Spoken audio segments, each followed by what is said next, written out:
अध्याय 23। परिचित। सर, कृपया एक पल के लिए प्रतीक्षा करें। मेरी कंपनी किसी को नीचे भेज रही है। कृपया प्रतीक्षा करते समय कुछ चाय पी लें। दीप्सी ज्वेलरी के मैनेजर ने वेटिंग रूम में जोश के साथ चाय का प्याला डाला और उसे थमा दिया। वांग शियान मुस्कुराया और सिर हिलाया। कोई बात नहीं, मैं बस यही इंतजार करूंगा। कोई जल्दी नहीं। महान। वांग शियान ने प्रतीक्षालय में खुद को सहज बना लिया, क्योंकि जब वह उस अधेड़ उम्र के व्यक्ति के बारे में सोचता था जिससे वह अभी मिला था तो उसे अजीब लगा। क्या विक्रेता अंदर है? 20 मिनट के बाद वांग शियान ने बाहर से एक लड़की को सुना। सर, आपको प्रतीक्षा कराने के लिए खेद है। ये कंपनी से हमारा प्रभारी है। तभी एक सुंदर लड़की जो पेशेवर पोशाक में थी मैनेजर के पीछे पीछे आई और मैनेजर ने उसे वांग जियान से मिलवाया। नमस्ते। वांग शियान ने खड़े होकर अपना हाथ बढ़ाया। अपने सामने परिचित लड़की को देखते ही वांग शियान हौंफने लगा। उससे पहले कि लड़की वांग जियान को भी देखकर थोड़ा चौंक गई थी। वांग जियान, उसने अपनी बाहें उठाई और पूछा। अध्यक्ष लैन। वांग शियान को किसी परिचित के यहाँ होने की उम्मीद नहीं थी। इसके अलावा वो स्कूल में सीनियर थी। लैन क्विंग्यू रिवटाउन विश्वविद्यालय में छात्र परिषद के उपाध्यक्ष थे। वांग शियान उससे कुछ पहले भी मिल चुका था। हालांकि लैन क्विंग्यू को उम्मीद नहीं थी कि वांग जियान वह विक्रेता होगा जो प्रीमियम ग्रेड के मोती बेचना चाहता है। वो वांग शियान के बारे में काफ़ी कुछ जानती थी। वो 1 वर्ष का छात्र था और जब वे स्कूल में कुछ अंशकालिक नौकरियों की तलाश कर रहे थे तब वे कुछ बार मिले थे। उसे याद आया कि उसके सामने वाला लड़का पूरे साल काम कर रहा था, यहाँ तक कि स्कूल की छुट्टी के दौरान भी। वो स्कूल में और स्कूल के बाहर भी अंशकालिक रूप से काम करता था। कुछ समय के लिए छात्र परिषद के उपाध्यक्ष के रूप में उन्होंने छात्रों के मामलों के क्लब के लिए अध्यक्ष की भूमिका निभाई और स्कूल में अंशकालिक कार्य के लिए जिम्मेदार थी।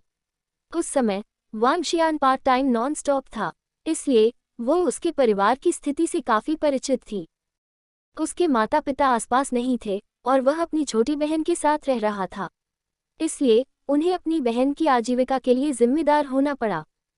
उस समय लैन क्विंग्यू के मन में उसके बारे में गहरी छाप थी, क्योंकि उसके मन में इस लड़के के लिए उचित सम्मान था। क्या संयोग है? वांग शियान ने मुस्कुराते हुए उससे कहा। हाँ, डायरेक्टर लैन, क्या आप इस सज्जन को जानते हैं? मैनेजर ने आश्चर्य से पूछा। स्कूल के साथी। लैन क्विंग्यू ने मुस्कुराते हुए सिर हिलाया। ये और भी अच्छा होगा, डायरेक्टर लैन। तुम दोनों बैठो, मैं तुम्हारे लिए पानी लाता हूँ, मैनेजर ने जल्दी से कहा। स्कूल में अफवाहें वास्तविक हैं।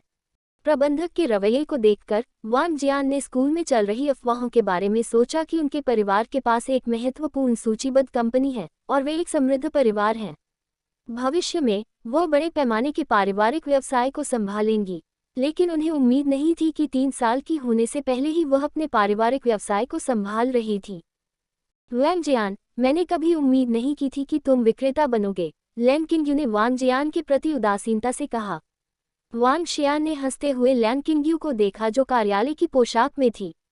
उसने एक ठंडी और दूर की वाइब दी। उसके पास एक महान आकृति थी, लेकिन वह उस प्रकार की थी जो दूरस्थ और अलग थलग लगती थी। स्कूल में उन्हें आइस क्वीन के नाम से जाना जाता था।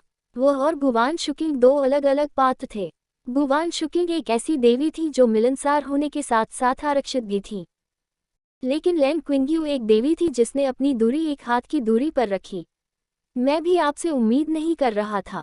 क्या आप मुझे मोती दिखा सकते हैं? लैन क्विंग्यू ने मेज पर मोती को देखा। बिल्कुल, वांग शियान ने सिर हिलाया और उसे दिखाया। लैन क्विंग्यू ने अपनी हथेली में विभिन्न रंगों के 4 मोती रखे। ये शानदार है, उसने कहा। 16 मोती 1 या 2 सेट गहने या हार की एक स्ट्रिंग बना सकते हैं। मुझे आश्चर्य है कि आप कितना मांग रहे हैं, लैन क्विंग्यू ने पूछा। मुझे अपनी कीमत बताओ, वांग शियान मुस्कुराया और जवाब दिया। एक के लिए लगभग $6 लाख कैसे? लैन क्विंग्यू ने मुस्कुराहट के साथ पूछा। सौदा। वांग शियान ने अधिक कीमत मांगे बिना सिर हिलाया, क्योंकि एक मोती के लिए $6 लाख पहले से ही एक उल्लेखनीय कीमत थी। 16 मोतियों से उन्हें $9.6 मिलियन मिलेंगे। उसके पास जो $1.75 मिलियन थे, उसके साथ उसके पास कुल मिलाकर $10 मिलियन से अधिक होंगे। कुछ ही दिनों में वांग शियान करोड़पति बन गया। मैंने सोचा था कि आप अपनी कीमत बढ़ा देंगे। वांग जियान के बिना शर्त समझौते से लैन क्विंग्यू थोड़ा स्तब्ध था। तुम मुझे बेचैन कर रहे हो। आइए इसे एक गोल राशि बनाते हैं, $10 मिलियन। धन्यवाद। वांग शियान हंसे और सिर हिलाया। क्या मैं पूछ सकता हूँ कि आपको ये मोती कहाँ से मिले? लैंग किंग्यू ने अपनी जिज्ञासा को शांत करते हुए पूछा। समुद्र से, वांग शियान ने मुस्कुराहट के साथ उत्तर दिया। अगर मेरे पास भविष्य में और मोती हैं, तो मैं आऊंगा और तुम्हें ढूंढूंगा। जरूर। ये सुनकर लैंग किंग्यू थोड़ा स्तब्ध रह गई। क्या मोती इतनी आसानी से मिल जाते हैं? आइए वीचैट पर एक दूसरे को जोड़ें। जब मेरे पास और मोती होंगे तो मैं तुम्हारी तलाश करूंगी, वांग शियान ने उससे कहा। महान। लैंग किंग्यू ने सिर हिलाया और मुस्कुरा दी। चलो पैसे ट्रांसफर करने के लिए बैंक चलते हैं। जरूर। वांग शियान ने सिर हिलाया और उसके पीछे चल दी। ऑनलाइन बैंक हस्तांतरण की अधिकतम सीमा 5 मिलियन निर्धारित की गई थी, इसलिए उन्हें इसके बजाय ट्रांसफर करने के लिए बैंक जाने की जरूरत थी। इससे पहले कि वे दरवाजे से बाहर निकल पाते, 3 किशोर गहरे समुद्र के गहनों में चले गए। उनमें से 3 ने गर्मियों में औपचारिक कपड़े पहने हुए थे। जब उन्होंने वांग जियान और लैंग किंग्यू को देखा, तो उन्होंने एक दूसरे को देखा। हिलना मत और शोर मत मचाना, नहीं तो मैं तुम दोनों को मार डालूंगा। अचानक उन तीनों ने अपनी जेब से निकाली काली पिस्तौल से उन पर निशाना साधा। लैंग किंग्यू और वांग शियान तुरंत दंग रह गए क्योंकि उन्होंने उन्हें भयानक रूप से देखा। अभी दुकान बंद करो, जल्दी करो, नहीं तो मैं तुम दोनों को तुरंत मार डालूंगा। उनमें से एक ने सेल्सगर्ल के सिर पर तमंचा तान दिया। आह! उस सेल्सगर्ल ने चौंकते हुए अपने हाथ खड़े कर दिए। दुकान में काउंटर के पीछे सभी सेल्सपर्सन और मैनेजर के होश उड़ गए। चिल्लाना बंद करो और अब दरवाजा बंद करो। अगर पुलिस यहाँ है तो जिंदा रहने के बारे में मत सोचो। वो किशोर सभी पर जमकर भौंका। नहीं, मुझे मत मारो। सेल्सगर्ल डर के मारे कांपते हुए दरवाजे के पास गई और उसे बंद कर दिया। इस समय स्टोर में 6 सेल्सगर्ल्स और एक मैनेजर के अलावा कोई अन्य ग्राहक नहीं था। एक बार दरवाजा बंद हो जाने के बाद दुकान में जो कुछ भी हुआ, उसे बाहर के लोगों ने सीमित रूप से देखा। फर्श पर बैठ जाओ, जल्दी करो। लुटेरा जो वांग जियान पर अपनी बंदूक तान रहा था, सभी से चिल्लाया। वांग शियान थोड़ा स्तब्ध था क्योंकि उसे उम्मीद नहीं थी कि वह एक डकैती का सामना करेगा। आखिरकार आधुनिक समय में डकैती कोई सामान्य बात नहीं थी। नीचे बैठना। वांग जियान के सामने लुटेरा फिर से उस पर भौंका। वांग शियान ने चमकदार काली थूथन को देखा और बैठ गया। लैंग किंग्यू बैठ गई और अपने चेहरे पर एक भयानक नज़र के साथ तीनों लुटेरों को घूरने लगी। जल्दी करो, अब सारे गहने ले लो। एक लुटेरे ने वांग जियान और बाकी लोगों की ओर पिस्तौल तान दी। ठीक है, ठीक है। दूसरे लुटेरे ने अपने कपड़ों में छिपाकर रखा हथौड़ा निकाला और काउंटरों के शीशे तोड़ दिए। अध्याय 24। डकैती। Ring ring ring. हथौड़ा शीशे पर गिरा तो ज्वेलरी शॉप का सिक्योरिटी अलार्म बजा। जल्दी करें, जल्दी करें। धिक्कार है, अलार्म सिस्टम सक्रिय हो गया है। सुरक्षाकर्मी किसी भी समय यहाँ मौजूद रहेंगे, एक लुटेरा जोर से दहाड़ा। बॉस, यहाँ का गिलास बहुत ठोस है। हथौड़े वाला लुटेरा भयानक हाव भाव के साथ धीरे से गुर्राया जब उसने देखा कि हथौड़े से मारने के बाद कांच पर केवल कुछ दरारें दिखाई दी। यह मेरे लिए छोड़ दो। एक और युवक ने शातिर भाव से देखा। उसने हथौड़े को अपने हाथ में ले लिया और उसकी मुट्ठी की नसें बाहर निकल रही थी। बम! हथौड़ा कांच पर गिरा और सीधे एक छेद खोल दिया। उसने हथौड़े से शीशा तोड़ना जारी रखा। ये तो बुरा हुआ, एंटी बुलेट ग्लास को तोड़कर खोल दिया गया है। लैंग किंग्यू, जो बैठी हुई थी और स्थिति पर ध्यान दे रही थी, उसने जो पाया उससे चौंक गई। अपना मुंह बंद करो, लुटेरा, जिसके पास बंदूक थी और लैंग किंग्यू के पास खड़ा था, दहाड़ा। जब उसने देखा कि उसके गले में एक आभूषण का टुकड़ा है, तो उसके चेहरे पर खुशी की झलक दिखाई दी। उसने अपना हाथ बढ़ाया और मांग की, मुझे ये दे दो। नहीं। लैंग किंग्यू ने लुटेरे को अपनी ओर आते देखा और तुरंत 2 कदम पीछे हट गई। इस प्रक्रिया में वह वापस गिर गई और फर्श पर बैठ गई।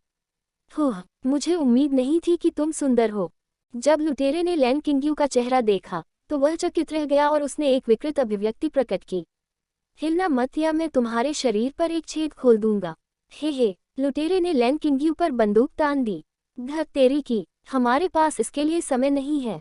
बस उन पर कड़ी नजर रखें। हंगामे की आवाज सुनकर काउंटर पर शीशा ठोंकने वाला युवक तमंचा लिए दूसरे लुटेरे पर भड़क उठा। इसी दौरान उसने शीशे की कैबिनेट में रखे गहनों को तेजी से पकड़ लिया। दूसरे लुटेरे के रूप में वह एक अन्य सेवा परिचारक पर अपनी बंदूक तान रहा था और उन्हें उनकी चाबियों से कैबिनेट खोलने का आदेश दे रहा था। बॉस, उसके पास एक शीर्ष ग्रेड जेड लटकन है। मुझे यह मिल जाएगा। ये लुटेरा उस युवक से बहुत सावधान लग रहा था जो पहले उस पर चिल्ला चुका था। अपने चेहरे पर एक घिनौनी नज़र के साथ वह आगे बढ़ा और लैन किंग्यू की ओर बढ़ गया। अगर तुमने और विरोध किया तो मैं तुम्हें मार डालूंगा। नहीं, लैन किंग्यू ने अपना सामान्य ठंडा व्यवहार पूरी तरह से खो दिया था। उसने बेबसी से अपनी गर्दन के चारों ओर जेड लटकन की रक्षा की और अपने दिल में किसी अत्यंत महत्वपूर्ण चीज की रक्षा करने के लिए दृढ़ संकल्पित लग रही थी। धत तेरी की, तुम अपनी मौत की तलाश कर रहे हो। लुटेरा सीधे पहुंचा और लैन किंग्यू की गर्दन को पकड़ लिया। जोर से खींचकर उसने हार को फाड़ डाला। ये वापस दे। लैन किंग्यू ने अपनी गर्दन में दर्द महसूस किया, लेकिन फिर भी उसने लटकन को वापस पाने की कोशिश करने के लिए अपना हाथ आगे बढ़ाया। लानत है तुम, कुतिया। लैन किंग्यू के नाखूनों के कारण उसकी बांह पर खून के 2 निशान देखे तो लुटेरा गुस्से से गुर्राया। मैं तुम्हें नग्न करने जा रहा हूँ। वो आगे बढ़ा और लैन किंग्यू के कपड़े फाड़ने लगा। तस्सस, आह! लैन किंग्यू की पेशेवर कामकाजी पोशाक तुरंत फट गई। उसके कंधे और गोरी त्वचा सामने आ गई थी। जब वांग शियान ने लुटेरे को लैन किंग्यू के कपड़े फाड़कर एक बार फिर से पहुंचने की कोशिश करते देखा तो उसकी भौहें तन गईं। उसने लैन किंग्यू को अपने आलिंगन में ढक लिया। डाकू को घूरते हुए कहा, आगे मत जाओ। आप जो चाहते थे वह पहले ही ले चुके हैं। भाई, क्या तुम यहाँ नायक की भूमिका निभाने की कोशिश कर रहे हो? हे, उस लुटेरे ने वांग जियान पर बंदूक तान दी और उपहास किया। वांग शियान ने लुटेरे को देखा और डर के मारे अपना वाक्य पूरा नहीं किया। लैन किंग्यू उसके आलिंगन में था, पूरी तरह से डरा हुआ। मैं तुम्हारे सामने उसे नग्न करने जा रहा हूं और तुम्हें देखने दूंगा। हाँ, वह लुटेरा बुरी तरह हंसा। बोलते हुए उसने एक हाथ से वांग जियान पर बंदूक तान दी, जबकि दूसरे हाथ से लैन किंग्यू की ओर पहुंच गया। लैन किंग्यू ने डर के मारे वांग शियान की बांह को कसकर पकड़ लिया। धत तेरी की, वांग शियान ने एक भयानक मुस्कान के साथ अहंकारी लुटेरे को अपने हाथ पर हाथ फेरते हुए देखा। इस समय वांग शियान की आंखों के सामने एक ठंडा और शातिर इरादा चमक उठा। दरार। इसी समय वांग शियान ने अचानक कार्रवाई की। वह अपने हाथ पर पहुंच गया और लुटेरे की बांह पकड़ लिया। उसके हाथ अजगर के पंजों की तरह थे और सीधे लुटेरे की बाहों में धंस गए। कुछ बल का प्रयोग करते हुए वांग शियान ने लुटेरे की बांह तोड़ दी। बम! उसने अपना पैर उठाया और लुटेरे की छाती पर लात मारी। मजबूत बल ने लुटेरे को सीधे दीवार में भेज दिया क्योंकि लुटेरा दर्द से होश खो बैठा। बदमाश, अक्षम बदमाश! अन्य 2 लुटेरों ने शोरगुल सुना और तुरंत अपनी बंदूकें निकाल लीं। वांग शियान ने देखा कि 2 लुटेरे उस पर बंदूक तान रहे हैं। उस क्षण उसके माथे से ठंडा पसीना छूट रहा था।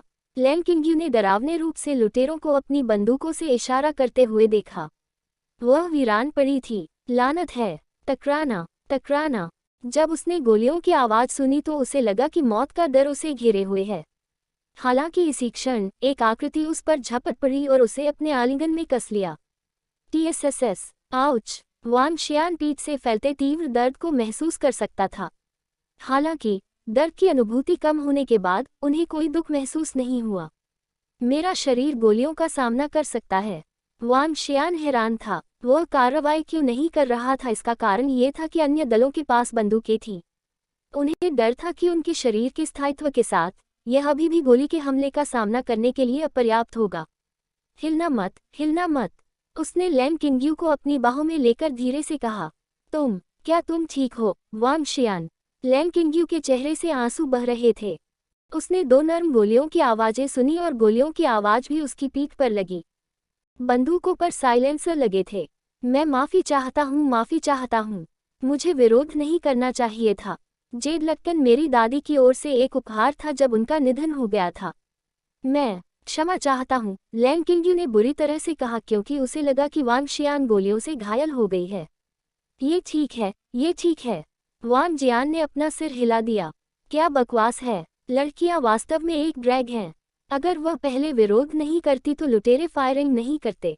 इसके अलावा वह अब जोर से रो भी रही है। क्या होगा अगर वह फिर से लुटेरों का ध्यान आकर्षित करे? उसके पास आइस क्वीन का आचरण क्यों नहीं है? मुझे खेद है कि आपको निराश किया। मुझे क्षमा करें। वांग जियान रोते हुए लैन किंग्यू ने उसे पकड़ लिया। जल्दी करो, चलो चलते हैं। 3 मिनट बीत चुके थे और सुरक्षा आ रही है। हमें जल्दी करनी है। इतने में लुटेरे ने जेवरात का थैला उठा लिया और दूसरे लुटेरे पर चिल्लाने लगा। ठीक है बॉस, दोनों लुटेरे तेजी से बाहर निकलने की ओर बढ़े। बॉस, हमें अपने साथी के साथ क्या करना चाहिए? लुटेरे ने अपने साथी को फर्श पर देखा और उत्सुकता से पूछा। अक्षम बदमाश, उसे यहाँ छोड़ दो। जोर से दरवाजा खोलते ही बॉस की ठंडी अभिव्यक्ति थी। जल्दी करो, चलो चलें। इस समय वांग शियान ने चुपचाप अपनी बांह पर लैंग किंगयू की पकड़ को खोलने का प्रयास किया। इससे पहले कि लैंग किंगयू इस पर प्रतिक्रिया कर पाता, वांग जियान पलट गया और सीधे लुटेरों में से एक पर मुक्का मारा। बम। वर्तमान वांग जियान के पास बहुत ताकत थी। उसने अपने मुक्के को सीधे उसकी पीठ पर मार दिया और लुटेरा पूरी तरह से चौकन्ना हो गया। लुटेरे के धड़ाम से जमीन पर गिरते ही एक कर्कश आवाज फैल गई। कमीने, मरो। दूसरे लुटेरे ने वैंग शियान से जितनी जल्दी उम्मीद की थी, स्थिति पर उतनी ही तेजी से प्रतिक्रिया की। मरना। उस लुटेरे ने अपना मुक्का वांग शियान के चेहरे पर विस्मय के साथ फेंका। ये बुरा है, वह बहुत मजबूत है। वांग शियान हैरान था लेकिन भयभीत नहीं था। उसने अपनी मुट्ठी भी बांधी और लुटेरे के सिर पर वार किया। बम। वह महसूस कर सकता था कि इस डाकू का मुक्का भारी है और वह बहुत मजबूत है। हालांकि डाकू अभी भी उससे थोड़ा कमजोर था। दरार। डाकू के चेहरे पर एक चौंकाने वाली अभिव्यक्ति के रूप में एक स्पष्ट और कुरकुरी आवाज फैल गई।